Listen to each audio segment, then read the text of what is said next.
Dobar dan i dobrodošli u drugu epizodu našeg podcasta Koliba izgubljenih priča. Sa vama će večeras biti dvojac Marko i Dušan. I s tim rečeno, da se podsjetimo malo šta smo pričali u prethodnoj epizodi. Ovo će biti naravno nastavak na prethodnu epizodu u kojoj smo pričali generalno o Silmarillionu, njegovoj pozadinskoj priči, istoriji kako je nastajao i mnogim drugim temama. U ovoj epizodi bacit ćemo se na pregled strukture Silmarilliona, pričat ćemo malo o rasama koje su prisutne u romanu, o likovima na koje treba obratiti pažnju, o jezicima i konačno ćemo zaključiti negde priču sa prijemom zajednice i objavljivanjem dela. Pa sada, ajde prvo da pokrenemo priču o toj strukturi Silmarilliona. Dakle, mnogo ljudi kada ulazi u cijelu tu priču očekuje negde isti narativ kao Gospodar prstenova i Hobbit i tu je ono na šta nailaze na prepreku, jer Silmarillion nije isti narativ, dakle nema tog romanskog pisanja gde pratimo glavne likove u njihovim avanturama, već je više nalik na neke mitove i legende. Sad ako se slažeš tu sa mnom. Da, naravno, Silmarillion je prosto kao jedna istorijska knjiga, istorijsko-mitološka knjiga. Svako poglavlje je kao jedna lekcija iz istorije. Dakle, nema onog upravnog govora. Kaže ovaj ovome to i to. Ima ponekad, ali 90% vremena a, to je kao da čitate lekciju iz istorije gde se prosto te neke stvari dešavaju, ovi likovi idu tamo ovamo, rade to i to. A, I to je vratno taj najveći šok kada neko pročita Gospodara prstenova ili Hobita ili jedno i drugo i onda uzme da čita Silmarillion i onda kao šta se dešava? A to je u stvari najveća upravo razlika što si rekao, prva dva su romani, a Silmarillion je skroz drugačiji. Dakle, to je prosto jedna istorijsko-mitološka knjiga, gde je Tako, svako poglavlje kao jedna celina za sebe gde se to nešto dešava. Naravno, to je sve povezano, ali otprilike ukratko to je možda ta neka najveća razlika možemo koja ga često ljude uporediti sa da, Biblijom, jel tako? Pošto sa Biblijom apsolutno. da, isto kao i Biblija i kao i istorija ima pregršt likova koji samo upadaju u priču. Dakle, ako smo navikli na Gospodara i Hobita gde postepeno se uvode likovi, jel tako? Svako ima svoj neki uvod kako je došao pozadinsku priču, dok ovde prosto samo upadaju likovi, to su neka imena, imena predela, imena likova, imena pesama, priča i svega ostalog, tako da to može onako u početku malo biti teže za nekog ko ulazi prvi put. I zato ćemo mi u ovoj epizodi dati na šta obratiti pažnju tokom čitanja, da ne bi nešto promaklo bitno. Sada, kad si rekao istoriju, jel, kogod voli istoriju u školi, ko je voleo istoriju, taj će definitivno da voli, da zavoli Silmarillion. I kao istorija i Silmarillion možemo podeliti u nekoliko perioda, jel tako?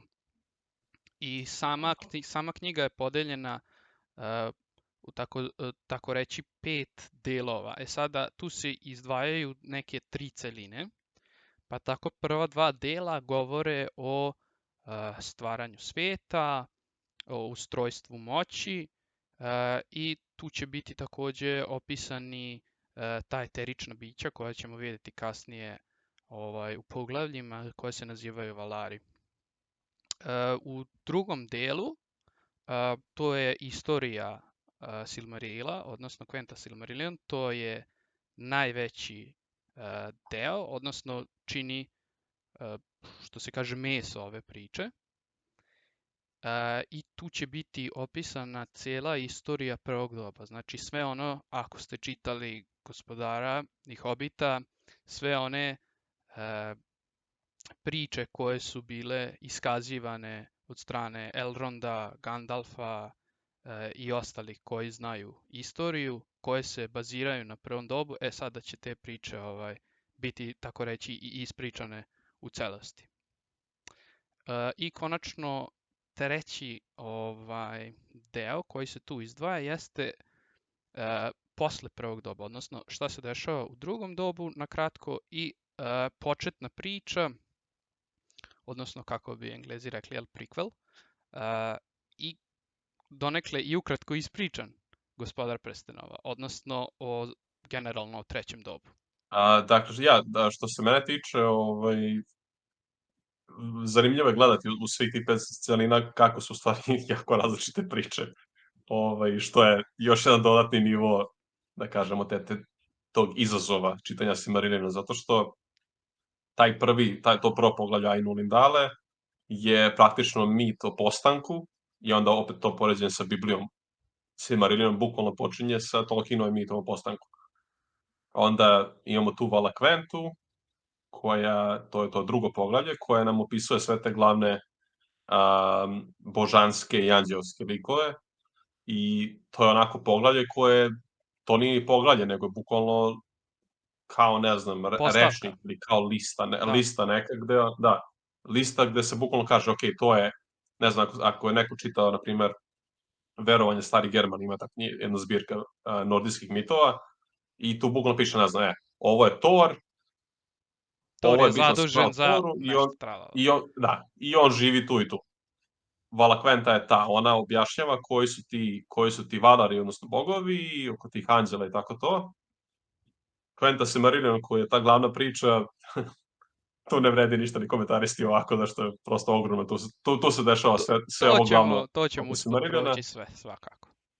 Da, meni je zanimljivo, možda za ljude koji serija Rings of Power, koliko je dobra, koliko nije, to na stranu, ali je činjenica da je dosta ljudi uzelo da čita Tolkiena sada ponovo, odnosno da ulazi možda ovo, ako su recimo gledali samo filmove, onda čitaju knjige, ili ako su čitali samo Gospodara prstenova, hajde da čitamo taj Silmarillion i tako to. Sad ono što je zanimljivo je to da ova poslednja dva dela, Akalabet i o prstenove moći i trećem dobu, u principu ta dva poglavlja kad počitate, znate se šta će se desiti u seriji.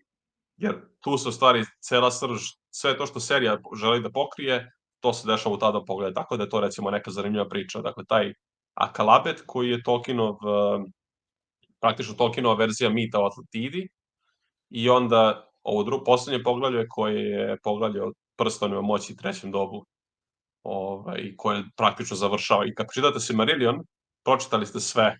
Znači, od početka do kraja, koliko je Tolkien napisao, to je 99% sve što treba da znate o Srednjoj zemlji.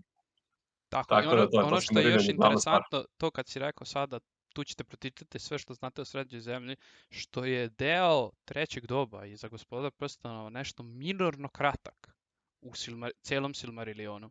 Tako da, ukoliko je, to je na nekih koliko, 5-6 strana napisano, dok cijelo prvo razdoblje Srednje zemlje ima recimo 300 strana, 300-400 strana, što znači koliko je samo to prvo razdoblje ogromno, to jest dugo,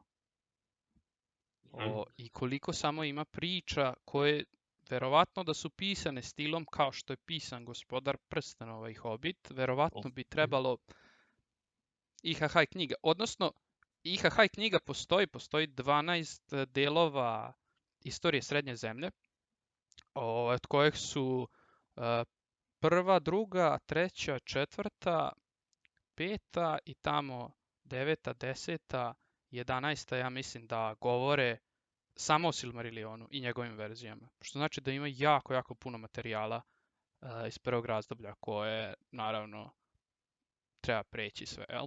Sada, što se tiče same serije The Rings of Power, iskreno nisam je gledao, ali ono što je interesantno jeste da je knjiga koja je izašla neposredno posle serije, ja mislim, The Fall of Numenor, sada da li je ona bila, što se kaže, inspirisana serijom, pa ajde kao, evo je serija, dobit ćete i knjigu, ono da malo HarperCollins podigne tu prodaju. Ne znam, ali generalno je vrlo dobra stvar za sagledavanje istorije drugog razdoblja. Znači ne samo pad numera, nego kompletnog drugog razdoblja. Ona je, to jest ona nije pisana, Tolkien više nije živ, nego je Brian Sibley uzeo i sve detalje koje ima u istoriji Srednje zemlje nedovršenim pričama, uzeo, sklopio i prikazao u ovoj knjizi. Naravno, tu sada ima poglavlja koja su bukvalno po godinama data. Dakle, imate poglavlje godina i tu sada dalje ide priča. Tako da, ukoliko vas je zainteresovala ta serija, imate i da pročitate sve što ima o tom drugom razdoblju. U Silmarillionu postoji, vidjet ćemo, susrećemo se sa više rasa, odnosno to je donekle i razlika od našeg sveta, odnosno ovo ipak jeste neka fantazija, tako da Tolkien je stvorio mnoge rase koje se i dan danas upotrebljavaju. Na primjer, orke, ja mislim, on prvi put inkorporirao u neko delo kao takve.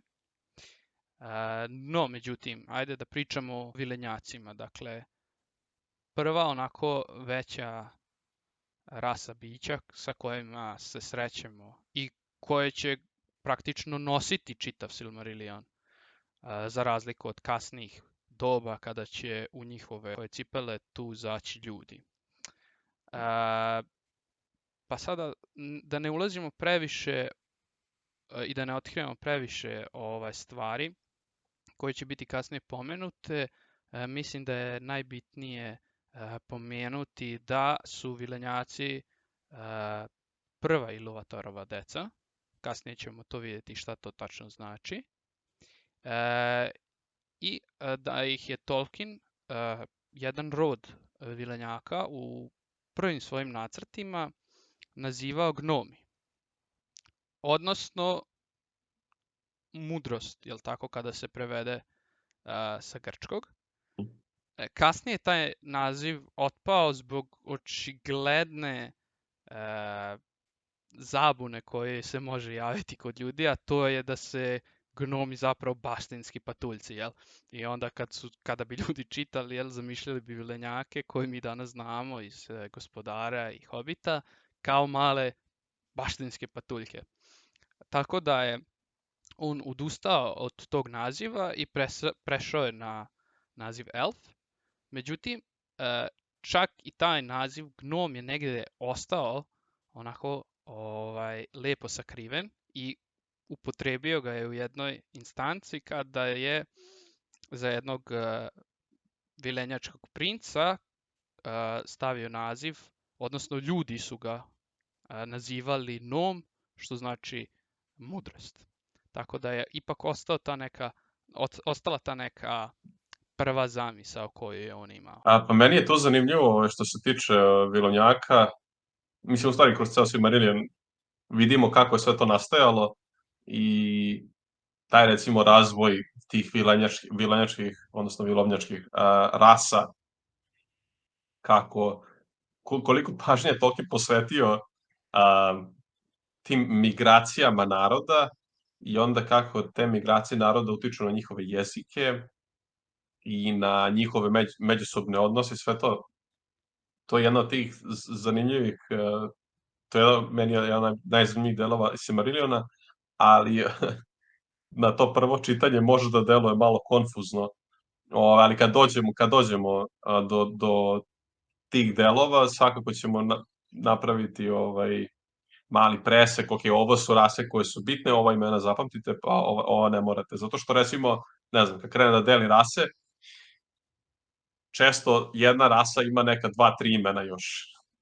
I onda teško je popamtiti, ali da, to je zanimljivo. A s druge strane, ovo još gnom i nom, kad već pričamo o Tolkienu i o jezicima, Ne znam da li je to stvarno tako, ali tako mi deluje često, taj spelling, što se kaže, tih jezika kao što su engleski ili ti drugi zapadni jezici, nije kao kod nas gde je ono, jedno slovo je uvek jedan zvuk i to je to, nego oni često imaju ta tiha slova i tako dalje. Onda sad ta činjenica da je to gnom, zapravo gnome, odnosno gnome, a to mi je zanimljivo, eto, da smo mi to tako videli i negde bilo zapisano kao gnom i onda je neko uzeo, prešao nekako u naš jezik i postalo je gnom, a u stvari se čita nom. I tako, to mi je eto bilo zanimljivo kada sam čitao prvi put Silmarillion i kao zašto se ovo ovako kao zbunjen sam, bio sam zbunjen kao šta se dešava, kada sam vidio prevod na engleski da se to piše gnom, kao kako gnomi, nije ih valjda stvarno zvao gnom i onda kao kad skontaš, okej, to je značilo nekada to,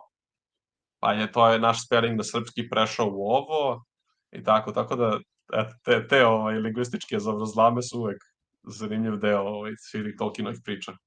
Tako da eto, to je moj komentar što se tiče tog Da, sada ovo što si fun facta za... pričao sa vilenjačkim rasama koje su se kasnije podelile na gomilu porodica i rodova i svega ostalog. Što se kaže, kad dođemo do tog dela možemo čak i izvući da ljudima bude lakše stablo kako su, jer svi su oni u početku bili jedna porodica.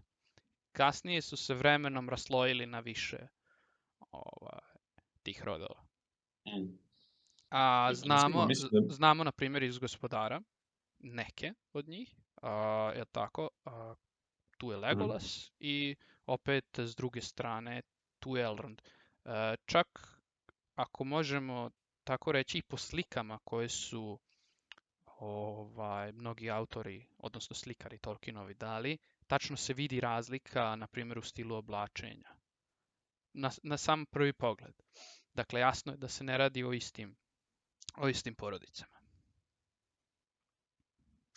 Da, mislim da je ovi Jacksonovi filmovi su radili sjajan posao što toga tiče, zato što se stvarno vidi kako su različite vilovnjačke te vojske izgledale, stvarno se imaju jako drugačije i nekako baš tematski odrađene oklope i stvarno se vidi ta razlika, mislim, to vrlo lako može se izgoogla i jako lepo to izgleda, tako da, i vidimo te različite rodove kroz Gospodara prstenova. Hteo sam napravim poređenje šta se desilo sa vilovnjacima, možda je neko adekvatno poređenje, recimo Sloveni kao narod, odnosno kao grupa naroda, oni su svi zajedno Sloveni, ali onda su Sloveni se podelili u južne, istočne i zapadne Slovene i onda su u okviru toga nastali zasebni narodi.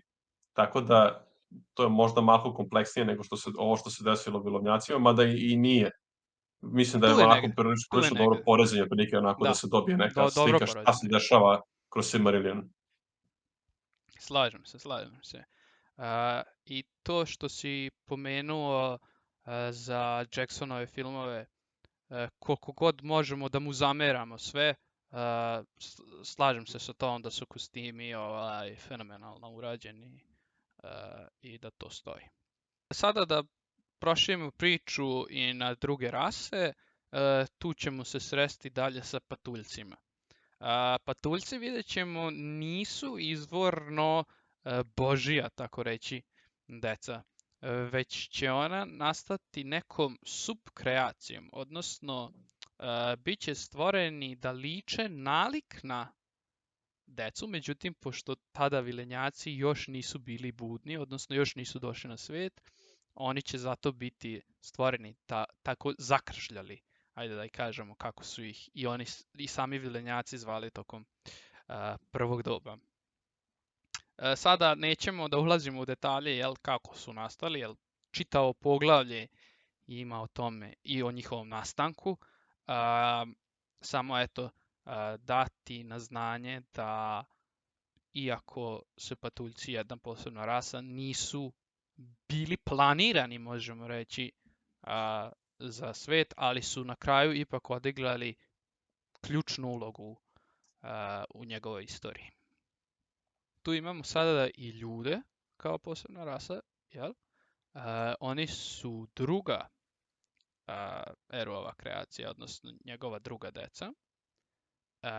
I o ljudi ima dosta priči o tome kako su došli na svet i to je zavijenom velom misterije.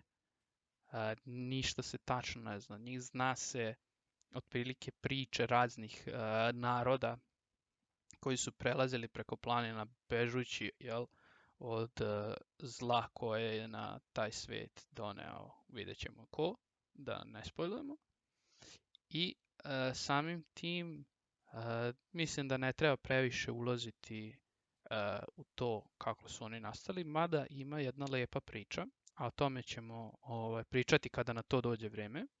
A to je, ko želi da pročita naravno napred, to je priča jedne mudre žene, Adanel. I ova priča ne ulazi u sklop Silmarilliona, ona je iz 10. dela Srednje zemlje, Morgothov prsten, koja priča o tome kako su zapravo ljudi postali loši, odnosno kako i zašto su bežali od tog zla i na koji način se zlo infiltriralo u njihove redove. Tu se postavlja sada razne stavke od toga da su ljudi u početku bili besmrtni, isto kao vilenjaci, pa su onda dolaskom tog zla postali smrtni. Međutim, na kraju krajeva u Silmarillionu samom vidjet ćemo to je da se držimo Silmarilliona kao kanon neki, da ne posmatramo sve ostale delove. Vidjet ćemo da je Eru namenio smrt kao dar ljudima. A to možemo poistovetiti sa Tolkienovim pogledom na svet. Pošto je on bio katolik, onda možemo tu da vidimo i to neko njegovo pokušavanje da opravda samim tim tu veru kroz same ljude.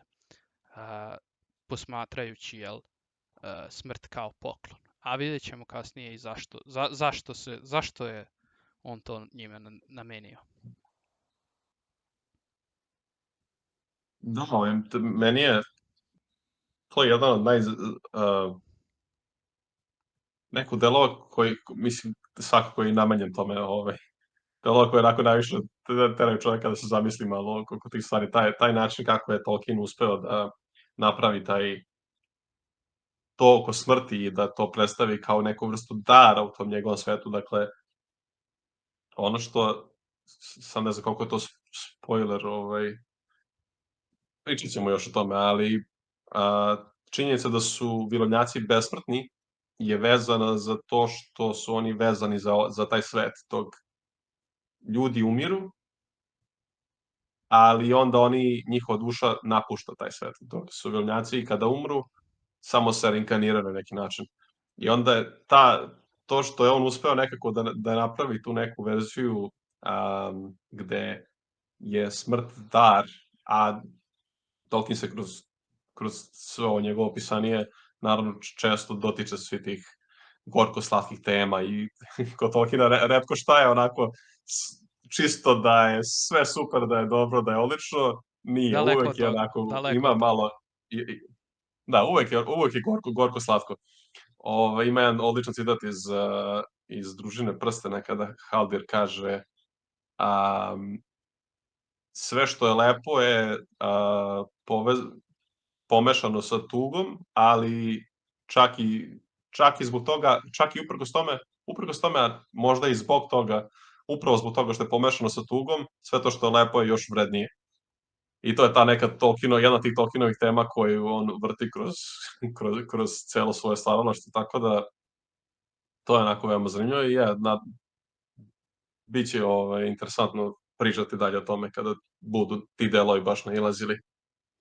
Da, vidjet ćemo to kad smo već pomenuli da je smrt zapravo dar, vidjet ćemo kao i ljudi u stvarnom svetu što pokušavaju na sve načine da izbjegnu jureći tu neku besmrtnost, da će to biti jedna od glavnih tema u drugom razdoblju i koje će dovesti do određenog pada, Da ne idemo previše u detalje. Dakle, tu su još rase koje treba pomenuti definitivno Valari kao jedna od većih, onako, mada koliko je to rasa, jel? To su eterična bića, odnosno anđelska bića, koja ćemo vidjeti učestvuju u samom stvaranju sveta i koje će imati velik uticaj na to kako će se odvijati prve godine, odnosno prvih x hiljada godina prvog razdoblja. Pa, u stvari, imamo, dakle, ta 3 poglavlja, koje su prvo poglavlje, drugo poglavlje, treće razdoblje, izvini. Prvo razdoblje, drugo razdoblje, treće razdoblje, koje se završava sa Gospodarom prstenova. Zapravo, u stvari, po tom njihovom računanju vremena, prvo razdoblje u stvari najkraće, jer prvo razdoblje zapravo pokriva tu većinu priča u Silmarillionu. Ali da, postoje te, mislim, su godine drveća i tako dalje, to su te razne Godine lampa, godine hiljade drveća, jel godina. tako je. Da, te hiljade i hiljade godina zapravo pre zvaničnog prvog razdoblja. To sad bude malo konfuzno, zato što kako pričamo o prvom dobu Tolkienovog sveta, u kom pričamo? Da li Dobro, pričamo o tom tako kalendarskom je. ili pričamo o ovom? Ja kada kažem prvo doba, mislim generalno od nastanka sveta Da. do njegovog, što se kaže, negde konačnog sloma. Ali ajde, već kad smo pomenuli te spoilere i sve, ne treba očekivati da Silmarillion bude neka priča sa velikim obrtima i onim nekim plot twistovima na kraju. Toga neće biti. Sam Tolkien je u par navrata u Silmarillionu bukvalno u jednoj rečenici opisao kraj. Mislim da je negde pri samom početku. Tako da ne treba ići s tim očekivanja da će vas ne znam kako raspametiti. Dakle, tu treba više obratiti pažnju na njegove ideje, na predele koje je on fenomenalno pisao, na sve te rase koje je stvorio i konačno i na samom kraju jezike. Sada, pored, znači pomenuli smo vilenjake, patuljke, ljude, valare, pored njih imamo, vidjet ćemo, imamo i orke, koje je sam Tolkien prvi put, kao što sam već pomenuo, inkorporirao na taj način u delo. Ajde da pričam malo o samom nastanku orki. Dakle, kako su one nastale? Znamo, ima tu jedna rečenica u Silmarillionu u kojoj se opisuje sam nastanak orke, a to da su to bili zapravo izmučeni i zatočeni vilenjaci, da je od njih krenulo. Samim tim nekako posmatrati orke iz tog ugla deluje mnogo strašnije nego ući bez tog znanja, ako se slažeš sa mnom. Da, pa orkovi su jedna od tih jedna od stvari kojih je Tolkien najviše kako se kaže, mozgao, nervirao se oko toga, zato što je tu nekoliko verzija tih bilo kako su oni nastali, jer nije znao na koji način, pošto je Tolkienu pojam duše bio jako bitan kao hrišćaninu. I onda je on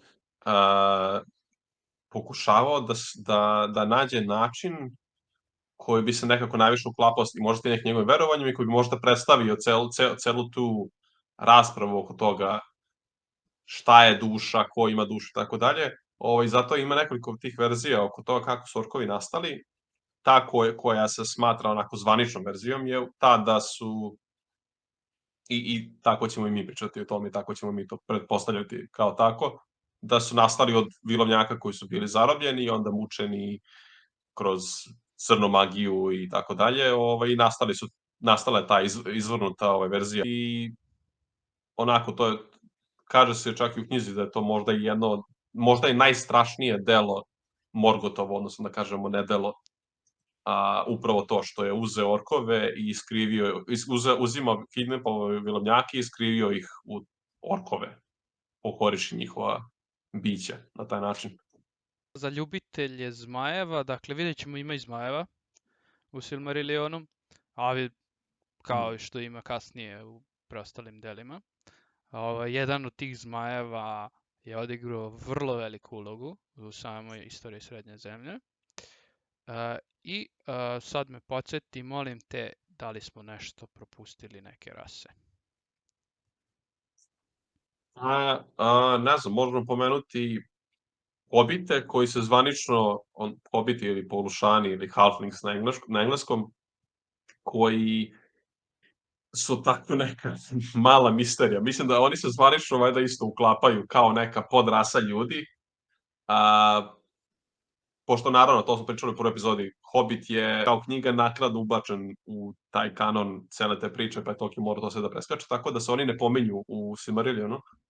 A ako neko bude čudilo što ih ne pominjemo, prosto ne pominju se u Silmarillionu, ali zvanično bi trebalo da se oni vode kao jedna od tih podrasa ljudi. Ali recimo Enti, na primer, takođe vidjet ćemo kako Enti nastaju u knjizi.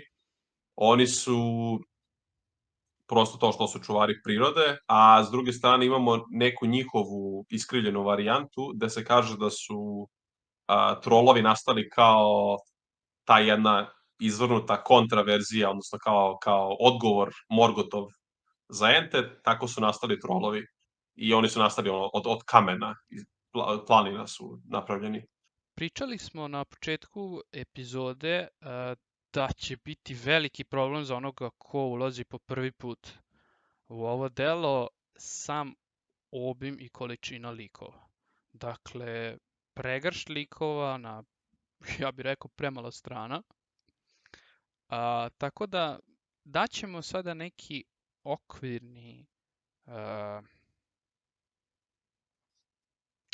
spisak likova na koje bi trebalo obratiti pažnju. Naravno, kako budu odmicale epizode, tako ćemo mi dati do znanja na koga da se tačno obrati pažnju u ovom poglavlju i bit će i opisa. Naravno, sada svako ima svog omiljenog lika u Silmarillionu, bio on glavni pod znacima navoda ili ne, odnosno da li je on odigrao neku bitnu ulogu ili nije. Pokušat ćemo ovde da budemo donekle objektivni. Pa bih ja tu počeo sa glavnim likovima, dakle prvi glavni lik koji se pojavljuje, vidjet ćemo i u prvom poglavlju, to bi bio Melkor, odnosno Morgoth. Zatim tu su Manve i Ulmo od tih nekih valara koji će imati jako velik uticaj. Vidjet ćemo, tu su i ostali valari, međutim, ja bih rekao da nekako ova trojica imaju najveći boom, što se kaže na istoriju. Od vilenjaka, koji su sami nosioci radnje, pored ljudi u Silmarillionu, pomenuo bi definitivno Feanora, od koga sve i kreće donekle. Tu bi još stavio Tingola, Lutijenu i Erendila, koji je, nije potpuno vilenjak, već poluvilenjak, ali ajde, da ga negde ubrojimo u taj spisak vilenjaka. Dodao bih ja još par, možda još dvoje, troje. Fingolfin, po meni je takođe veoma bitan zato što je on polubrat Feanorov i onako jedan dobar deo priče je on jedan od glavnih vilovnjaka. Pa je on onako, mislim, recimo ono što je možda neka olakšica kod svih ovih stvari, kod grupisanja tih imena je što je, recimo, Tolkien makar jednu stvar učinio kao pomoć svima nama, što su, svi ti što su u rodu uglavnom počinju sa istim slovom i onda je lakše malo tako grupisati, tipa Feanorov otac Finve i polubraća Finarfin i Fingolfin, svi su na slovo F. Pa onda, ne znam, Feanorovi sinovi nisu svi na isto slovo, ali dolaze onako u parovima sa početnim slovima svog imena. I onda tako da, recimo, ako neko gleda ovo ko čita prvi put, probajte možda na taj neki način da ih grupišete u glavi, zato što često, recimo, te neke kuće ljudi, jedna kuća ljudi, kuća Beorova, svi počinju na slovo B. Kuća Hadorova, skoro svi počinju na slovo H. Tako da je to isto možda neki način na koji ćete moći da da pamtite lakše toliko, ali svakako da, ovo što si rekao od tih vilovnjaka, ne bih ni ja tu dodavao nešto posebno, još jedino bih stavio možda Fingolfina koji je onako baš aktivan i jako bitan, rekao bih, pogotovo u toj nekoj prvoj Slažem se polovini da je knjige. on jako bitan što se tiče same istorije, ali nekako njegova dela ne odzvanjaju toliko, odnosno njegove odluke nekako mi nemaju što se kaže taj boom kao što Dobro, imaju da, ali imaju dela niko nema ko Feanora što i ima Thingol. Feanor. Apsolutno, apsolutno. Tako da, Feanor, ako ćemo po tome, to stvarno, onda Feanor je apsolutno broj 1 i onda 10 mesta prazno, pa svi ostali mogu da se ređaju po tome šta su napravili i šta su uradili. e, Ali da, mislim, upravo si Tingol i Feanor su svakako možda da njihove odluke su među najbitnijima. S Feanorom je pogotovo, apsolutno se slažem. Da.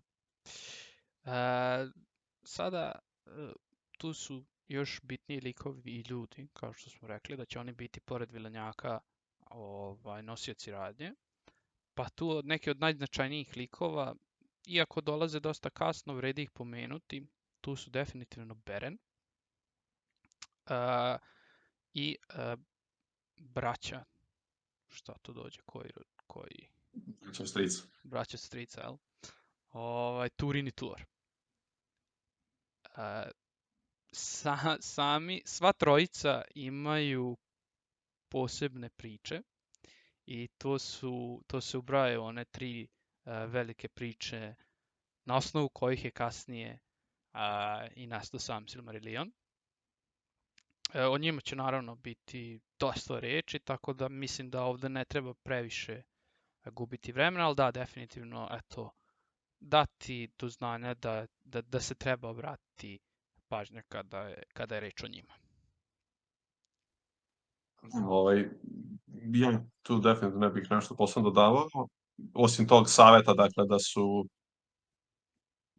kroz Silmarillion, kada se ljudi pojave, postoje 3 plemena ljudi, svako ta 3 plemena imaju neki svoj način kako se imenuju likovi, pa eto, to je možda neki način zato što recimo Beren se, kako si Marko rekao, pojavljuje dosta kasno u Silmarillionu, ali se njegovi preci tu u prethodnim poglavljima povremeno ih srećemo i oni svi imaju, recimo, na slovo B počinju. I onda kad je neki čovjek na slovo B, a od ljudske rase je Berenov, ili tako da na taj način možete da pratite, pošto Silmarillion nije priča, dakle, o jednom konkretnom liku, nego prosto gomila likova, gomila naroda, plemena koji prolazi kroz sve te neke stvari, tako da zapravo, ako pričamo o glavnim likovima, glavni likovi su možda ta plemena, da kažemo, tih naroda.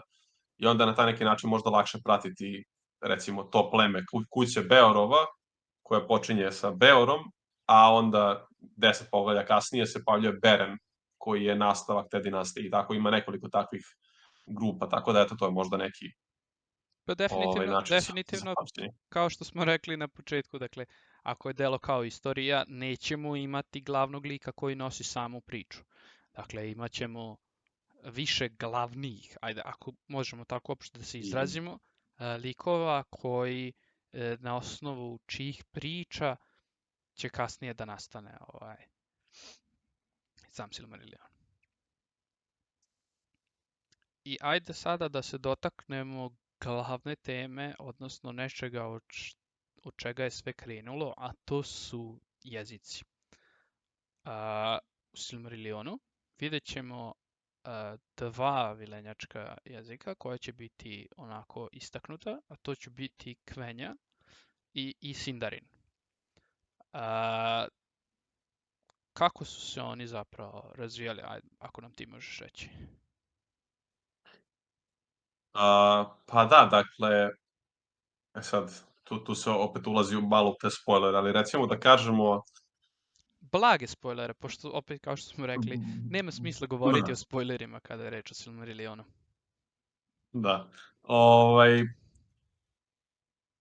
Vilovnjaci se u principu dele na dve glavne grupe. Jedna grupa je grupa koja je otišla preko mora u Valinor, u zemlju bogova, a druga grupa je ta koja je ostala u srednjoj zemlji, koja nije otišla preko mora. I onda se tu je nastala ta prva originalna podela tih vilovnjačkih jezika, gde je Kvenija, taj jezik tih visokorodnih vilovnjaka, kako kod nas prevedeno, odnosno tih High Elves ili vilovnjaci Aristokrata može se reći, jel? Da. To su dakle ti vilovnjaci koji su otišli preko mora i taj kvenijski jezik je njihova ta grana jezika tamo. A od svih ovih jezika, od svih ovih različitih grupa vilovnjaka koje su ostale u srednjoj zemlji, pošto su se nije to ostala jedna velika masovna grupa, nego je svi ti što su ostali u srednjoj zemlji i oni su podeljeni na razne grupe, ali od svih tih jezika najbitniji je sindarinski jezik i to je na kraju jezik koji će postati kao latinski, odnosno ne kao latinski, kvenijski jezik će postati Kvenijski, možda jezik nauke kao latinski, tako je. ali taj sindarinski će postati kao engleski među vilovnjacima, postaće taj lingua franca, odnosno Tako je. taj jezik koji će se koristiti Narodski za jezik. komunikaciju među svima njima. Tako je, Da. narodski jezik. Sada, Mada narodski jezik je dalje vilovnjački, tako da i dalje je to jako lep ja bi jezik, tu ali da, sada to je znači ta glavna napomenuo podela. da o tim jezicima ima dosta u pismu 144, pa ostavit ćemo kasnije u literaturi. Možete da pogledate kako je Tolkien to sagledavao. Manje više ovo što je Dušan rekao, dakle, Kvenja se koristila kao taj Latin elf, odnosno latinski, a sindarinski je bio, može se reći, narodski jezik. Sad zašto narodski? Vidjet ćemo u jednoj situaciji da je kvenijski, odnosno taj Kvenja, jezik bio zabranjen. A da ne idemo daleko, vidjet ćemo i zašto se to desilo i to je, ja mislim, jedini put da je negde u istoriji Srednje zemlje neki jezik bio zabranjen i koliko je Tolkien to sagledavao kao vrlo, vrlo rigoroznu stvar, jer ti kada ugasiš nečiji jezik, samim tim gasiš njegov identitet.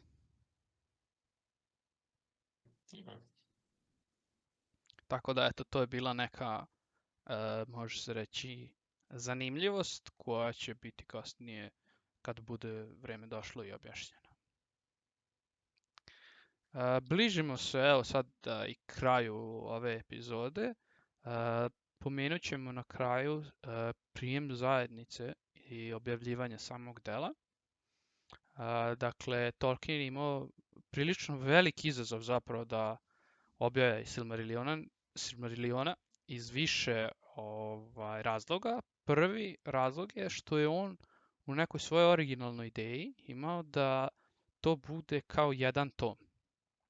Odnosno da Silmarillion zajedno sa Gospodarom prstenova se sve izda zajedno i zvalo bi se Saga o draguljima i prstenju. Međutim, zbog količine same teksta, odnosno broja stranica, to je u to doba bilo nemoguće. Sada imamo slučajeve, odnosno izdanja u kojima je Gospodar onako kako je on hteo u prvom u svom objavljivanju da bude, a to je da su sva tri dela zajedno. Međutim, eto, ideja je neka bila tada i da Silmarillion bude zajedno sa Gospodarom, a ne odvojeno kako danas imamo. Opet kažem, to je bilo malo nemoguće. Druga stvar koja je onako bila problematična za objavljivanje, a to je sam stil Silmarilliona koji smo upravo Dušan i ja sada objasnili, a to je da je to neka više istorijska knjiga. Samim tim bilo je reči o tome da jednostavno ne bi imala komercijalnog uspeha i da je to za neke zatvorene akademske krugove knjiga, da nije za široke mase. Sada, ajde da te pitam kako ti misliš, šta ti misliš o svemu ovome? Pa, volao bi da vidim kako bi izgledala da je uspeo nekako da sprovede tu originalnu ideju u delo, kako bi izgledala ta saga o draguljima i o prstenju. Pogotovo kako bi završena verzija Silmarilliona po Tolkienu samom, pošto, kako smo rekli, Silmarillion je objavljen od strane njegovog sina Tako je. i Sergeja Keja koji su zajedno uzeli i sklopili to sve u neku tu veliku celinu, ali Tolkien nikad nije završio tu svoju potpunu verziju, tako da, ne znam, to je onako jedno od velikih pitanja književnosti, kako bi izgledao Silmarillion u svom originalnom stanju da je Tolkien proživeo još 30-40 godina i da je uspeo da završi sve kako je želeo. Mada znajući njega ni onda ne bi završio, nego bi samo dodao još Tako je, 3 dodavao bi. dodatna doba i proširio bi priču, ko zna koliko još, U, što bi u, naravno bilo na dobit upravo svih to. nas. Ali, ne znam, zanimljivo je, nekako to je Ajde što sad je, ovako a da kad te pitam, pretpostavljam, da li ti imaš ne, utisak da je ovo neko akademsko delo? pa mislim da definitivno ima izuzetno velik značaj u istoriji književnosti. Apsolutno bih to rekao zato što, mislim, ako se pogleda sam uticaj ovih knjiga na popularnu kulturu i na književnost u narednih pola veka do sada, uticaj je ogroman. Tako da s te strane svakako da ima ogromnu akademsku vrednost, rekao bih, i mislim postoje ljudi koji se prosto bave istraživanjem i tim književnim analizama svega ovoga i naravno da ima jako mnogo toga što treba da se istražuje i ima mnogo toga o čemu treba da se priča. Mislim, naš kolega drugi Marko, koji trenutno nije sa nama, je napravio gomilu predavanja na tu temu sa razlogom, zato što količina inspiracije i dubine i slojeva i tehnika koje je koristio Tolkien, da, što se kaže, da urami, odnosno kako kaže to, frame, na engleskom, mislim, pomenuo sam u prvoj epizodi takođe, i sama činjenica da je Tolkien ovo predstavio kao izgubljeno delo koje je on pronašao i uzeo da prevodi za nas i da on to stvari sve prevodi sa tog starog jezika na kome su ove knjige napisane, a to je jezik Vestron, kojim su govorili Bilbo i Frodo, mislim cela srednja zemlja, ali konkretno napisan je na tom jeziku. I sad je on to uzeo da prevodi za nas, a recimo razni ovi neki delovi su zapravo Bilbovi prevodi sa vilovnjačkog, koje onda Tolkien prevodi nama sa Bilbovog jezika. Prosto ima toliko tih dubina i studirao sam engleski jezik i književnost, i toliko ima tako tih nekih tehnika koje je čovjek koristio za priče, za razvoj, a, ta intertekstualnost u okviru sveta. Dakle, on je stvarao na toliko mnogo nivoa da apsolutno, i to pogotovo Silmarillion, ima izuzetno akademsku vrednost. Sad sam otišao dugačak odgovor, ali teško je opisati zapravo koliko je u stvari ovo delo, jedno stvarno remek delo književnosti, ne sad ljudi kažu fantastika i ovo je ono, kako god, ali ovo je jedno veoma bitno delo u istoriji književnosti, zato što prvo po uticaju koji je imalo posle, a drugo po tome na koji način je urađeno. I činjenica da postoje ljudi koji se bave istorijom tog sveta, ljudi koji se bave inspiracijama iz tog sveta, znači tom pozadinom koja je mitološka pozadina iza, da tu može se analizira u mnogo naučnih radova, jezici koje je napisao, biljke koje je stvorio, rase koje je izmislio, koje su sada postale izuzetno popularne u drugim delima epske fantastike. Koji su danas kao Čuvena dobar igra, dan, jel? da, čuvena igra Dungeons and Dragons, ključni elementi te igre, to kako mi kad kažemo dwarf ili elf, odnosno patuljak i virvelonjak danas, Tolkien je zaslužan za to. Znači, bukvalno on ih je uzeo je to što je postojalo pre, ali kroz svoje stvaralaštvo on je stvorio te arhetipove koji su danas arhetipovi, nisu bili arhetipovi kada ih je on stvorio, ali tako danas oni izgledaju kada pomislimo njih. I ta igra Dungeons and Dragons ključni elementi, ceo taj vibe te igre je u ogromnoj meri zasnovan upravo na tome, a gde onda sve ove ostale knjige koje su kasnije inspirisane. Tako da, da, mislim, nevjerojatno je značaj Silmarilliona i Tolkienov stvaralaštva generalno je neverovatan u istoriji književnosti. Tako da, eto, to je moje skromno mišljenje. Kako bi ti rekao, da li ti imaš nešto da, pošto ja sam sad išao Pa, okolo znaš kako, naokolo, da li ti imaš još nešto? prikazao si taj akademski pogled na Silmarillion, ali ja bih rekao da to ne treba da spreči čitaoce da se plaše da uđu u to delo. Jer i pored tog akademskog aspekta, samo delo kao da se uzme da se pročita i da se uživa u njemu je vrlo, vrlo dobro napisano i što kaže, svaki put kada ga čitam, a pročitao sam ga bezbroj puta, više ne mogu ni da nabrojim, donosi mi nekako zasićenje, jel?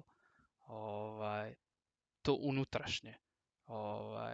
Da mi je prosto neko delo lepo da ga čitam iznova i iznova i iznova i da svaki put uživam u njemu.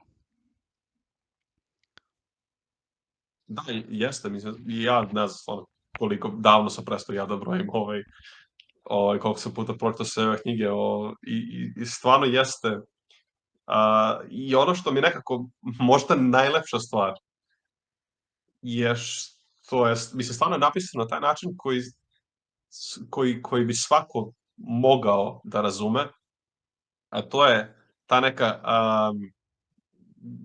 gorko-slatka prolaznost života, što je možda jedna, rekao bih, možda i glavna tema kroz celo njegovo stvaralaštvo, je upravo ono što ovu knjigu, odnosno i Silmarillion i ove ostale knjige, čini tako vanvremenskim. Zauvek će moći da se čitaju, zato što pričaju o stvarima, o univerzalnim stvarima koje svako od nas svesno, polusvesno, nesvesno u nekom trenutku svog života osjeća. I kada se čitaju u različitim periodima života, uvek na neki drugi način može Uvek da se drugačije razume, pogodi. zato što upravo priča o tim, da, zašto upravo priča o tim životnim stvarima koje su univerzalne i samim tim, kad god da ih čitaš u toku svog postojanja na ovom svetu, uvek možemo da se vratimo i da čitamo i da uvek bude na neki način malo drugačije i svežije i novije u odnosu na možda prethodni put kad smo čitali. Tako da, mislim, slažem se u potpunosti, stvarno, uvek može se čitati. Tim rečeno, ja bih rekao da smo mi polako došli do kraja ove epizode. Od sledeće epizode krenut ćemo na prvo poglavlje Silmarilliona, Ainulindale, tako da za ono ko prvi put čita, preporučio bi da pročita to poglavlje pre epizode i onda da nas pogleda u analizi tog dela. Takođe, preporučio bi da tokom gledanja epizode imate negde otvorenu kartu Silmarilliona kako biste mogli brže da se snađete. Jedan sjajan atlas je The Atlas of Tolkien's Middle Earth. Mislim da se tako zove, ako nisam pogrešio. Uglavnom, bit će ostavljeno u literaturi. Njega možete naći u PDF-u na internetu. Ne mogu baš da ostavim link do toga, nije najlegalnije, ali eto možete ga lako pronaći. Želeo bih da se zahvalim svima koji nas gledaju. Ostavljajte komentare, pišite nam pitanja, možete nam pisati na Discordu u grupi Tolkienovog društva Srbije. Takođe možete nam pisati direktno na mail ako vam je tako lakše, tolkienpodcast@gmail.com. Biće negde u videu već ubačeno ako niste razumeli. Još jednom hvala na pažnji.